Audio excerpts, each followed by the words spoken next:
Oh yeah.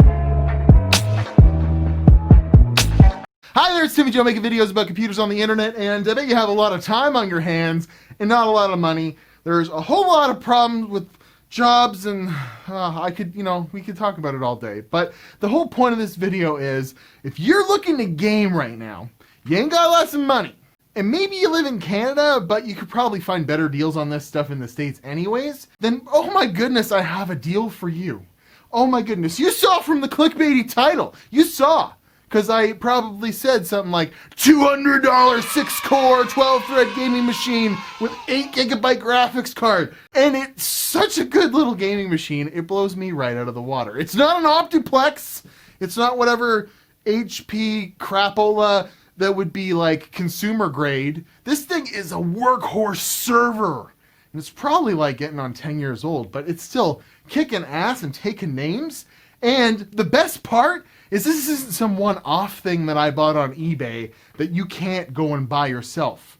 I'm going to give you some links in the description to how you could snatch this up. Super easy, and with a little bit of tweaking, you get an amazing 1080p computer for $200 USD. For how much was it? It's like $270 Canadian before taxes. And it got kind of expensive once you accounted for taxes and shipping. It was like $340 Canadian. This here is the HP Z400 Workstation with a 6-core, 12-thread Westmeyer X58, X5650 at 2.6 gigahertz, all cores. Maybe goes like to 2.8 on one core. That sounds kind of low. That sounds kind of old, I know. But honestly, it's kicking butt. I can't believe I played like lots and lots of games on this, and I was thoroughly blown away. I will show you a Fortnite result on this computer that will blow your minds a little bit later. But 12 gigs of DDR3, and I assume it's like running at 1333. It's all different types of sticks of memory. It came like this from eBay, and there is eBay listings for like a whole whack more of them, which is super, super cool. Right now in this climate, we need a little hope, a little something like this. So it's got, by default, 120 gig SSD even. All for $150 Canadian or about $110 USD from a seller that was pretty local to me. It was like, down in the southern, like the Toronto and stuff like that. And he's got a whole whack of them.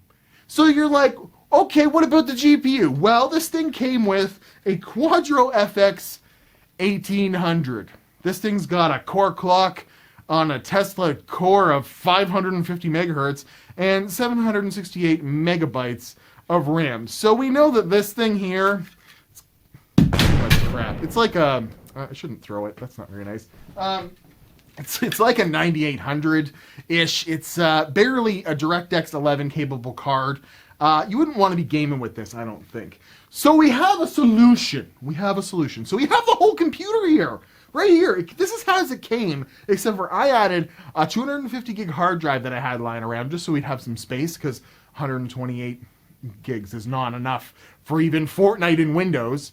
But then that's all I did, except for the only other part I added was an adapter to allow us to use the only 6-pin on this power. This is pretty good power supply even. It's a 80 plus bronze rated power supply. It's 475 watts. And as long as we have a couple of special cables, we can get a 4-pin on there and get the power we need for a pretty capable graphics card. So I went on the eBays looking for a suitable graphics card for this, and I found a grouping of RX 470s at a fairly reasonable price considering the climate. Like, those are cards, 8 gigabytes too. Those are cards that are typically pretty expensive right now, like $140. And these were on here for $100 USD or like $130 Canadian. And I was like, that's a pretty good deal considering. So I didn't even realize, and I ordered 2 of them because I was like, that's such a good deal. I should get a couple of them. Guy was being shiesty in his ad. Not a gaming card, a mining card. And I was really worried for a second once I realized this. However, this mining card, this Sapphire Nitro Plus RX 470 8GB edition, mining edition, does happen to have a DVI output. All the other mining GPUs don't have any outputs at all, but this one has a DVI output. And the creme de la creme, you don't even have to do a bunch of trickery, at least I don't think, to get it working as a gaming card. Because there are 4 BIOSes, two BIOS, which is 4 BIOS positions on this card. And I started playing around with BIOSes and stuff like that. I was not having very much luck. I, Googled Sapphire Nitro gaming or mining card turning into gaming card. Even a Tech Yes City, thing came up with a 4 gigabyte version of this card where he just put the gaming equivalent's BIOS on it and it worked. I was not having success with any of the gaming variants of this.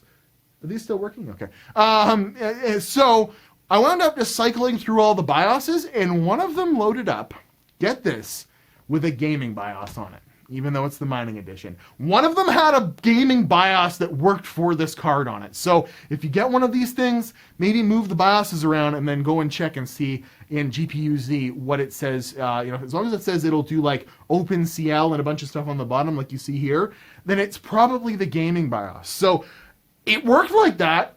And I played around with the BIOSes for a while, trying to maybe even put a better BIOS on it. No, this one was fine. It had a gaming BIOS on it to work. And then, as long as you have a DVI monitor or a DVI to HDMI converter, which I have on the back of this thing, and you don't want to run more than one monitor, because I would imagine that would mean adding back our Quadro or something for this one. This doesn't have a power output, so I guess you could do that. Although I did throw it. Then you could totally game with this thing. I hooked it up on a 1080p old LG monitor here. It's like a 24-inch monitor, and it absolutely crushes gaming. It crushes gaming for $200. It is amazing. Now, you might say, there are better, CPUs out there for gaming. Like, you should go get a Core i5 that's a little bit newer, and that will run games better. I beg to differ, especially with newer games. It seems like games are actually really liking cores these days, and I'm sure they like clock speed and frequency, and I'm sure that, a 3.5 gigahertz or something like that Core i5 might actually get better FPS in certain games. But I had no trouble running AAA modern titles on this thing at 1080p at half-decent settings and getting really good results. And because it's got an SSD, it boots up super quick. And the games take a little bit longer to load because 12 gigs of slow memory and, low clock speed, 6 cores. But for the most part, I was just flabbergasted how good the gaming experience is on this, especially when it came to frame times and stuff like that. So I guess I'll just get it out of the way. I'm going to throw some gaming results up here, and then you can go ahead and judge for yourself. Because, oh my goodness, I only did 5 games because it took forever to download the games. You'll see what I'm talking about. Here, check it out.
How you like those gaming results? Those are really good. Seriously, blowing away at how good this thing can run. If you just let a game kind of load its own settings and figure it out, you typically get better than medium settings at 1080p and get like way more than 60 FPS. I even let Red Dead Redemption do its thing there, and it wound up getting almost 60 FPS on this system that costs $200, that has a CPU that's 10 years old, that has a GPU that's a mining GPU, and it just really did a worthwhile experience. Like, you could easily game any, like, this is an Xbox killer. This thing is at, well, at least a 1080p Xbox One, not like the 4K variants or whatever, but for $200, you cannot go wrong. There's so many people that are going to go and buy these in the description. Now, I gotta tell you, there isn't, it's not for the faint of heart. There's a little bit going on here, and like when I got this, the BIOS was set that hyper-threading wasn't on, so I was only getting 6 cores. The back fan here gets really freaking loud. The thermal paste had been replaced with, I think, Arctic Silver at one point, but Arctic Silver kind of sucks. I put some MX4 on here and I dropped the temperatures from like 80 degrees on the CPU while it was doing stuff to like 60 to 65 degrees. The GPU I did take apart because it's obviously a mining GPU, and I put some new thermal paste on it. That took its temperatures from 80 degrees to around 60, 65 degrees. So, with a little bit of TLC and a low noise adapter on that back fan, which I have unplugged right now because even with the low noise adapter, Noctua there, it does get kind of loud. That's because I got the side panel off too. So you can see the beautiful innards, the beautiful ketchup and mustard. But if you're not worried about aesthetics, this thing even has a built-in speaker. You can just listen to music on the built-in speaker right here. Isn't that cool? So you want to talk Cinebench results? Well, they're not all that great. Cinebench R15, it gets about 630 points, which could easily be beat out by a Core i5 from a few years ago, a quad core. Very, very easily. The 600, that's like a default 3770 performance. That's got 2 less cores and 4 less threads. So this isn't going to win, any CPU rendering competitions, mostly due to its very low clock speed, and like you're not overclocking on this thing or anything, that's for sure. Gets about 1320 in Cinebench R20. These seem like pretty low scores considering the amount of cores and threads that this thing has. I mean, we're only running at about 30 FPS in the CPU benchmark in 3D Mark here. But it's totally serviceable as a gaming machine. You saw the gaming results. But I want to talk about Fortnite. I've been really into Fortnite lately. I've been getting really good at it for some reason.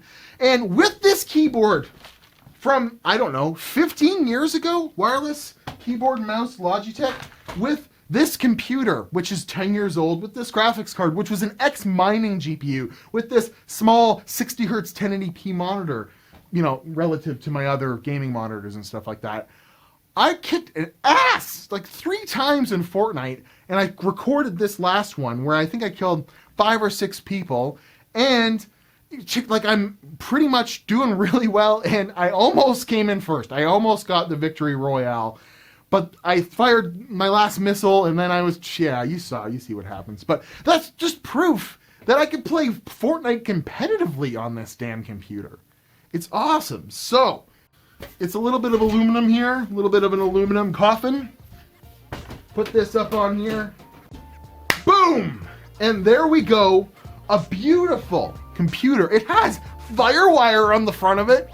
Other downside is it definitely doesn't have any USB Type 3 ports, so you got a little slow USB speed. You could add a PCI Express card to change that, I suppose, but it's not going to be very fast. SATA on here as well, stuff like that. But if you're looking for a mid-range 1080p gaming computer for an extreme deal for $200 USD, for $280, $270 just Canadian, you could get this all together and start playing Valorant. Is that what it's called? It's called Valorant, right? The new game, Valorant, that everyone's playing at like 144 hertz, but you couldn't use it as you couldn't hook up a gaming monitor that would do that. But you can play it at 144 frames a second because at high settings, because that game's pretty well. So I don't know, man. I'm Timmy Joe. Woo! We made a computer. I don't know why I'm screaming. I really hope you guys are okay out there. If you need a gaming computer, check out the links below. I don't make any money by eBay stuff. I don't have an eBay affiliate. I just think this is actually a pretty good deal. If you're a little bit savvy with computers, you can hook yourself up with a serious gaming rig with very little consequences, with very little issues, at a very low price.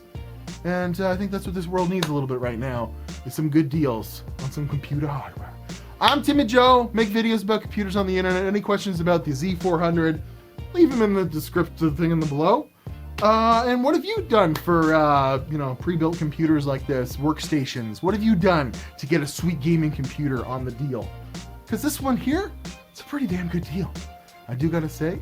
And links in the description again. I make no money from them, but, you know, your mileage may vary. Be careful a little bit with the mining GPUs, but it's a pretty good computer. Pretty damn good computer. And I'll see you guys in another video. Be safe out there.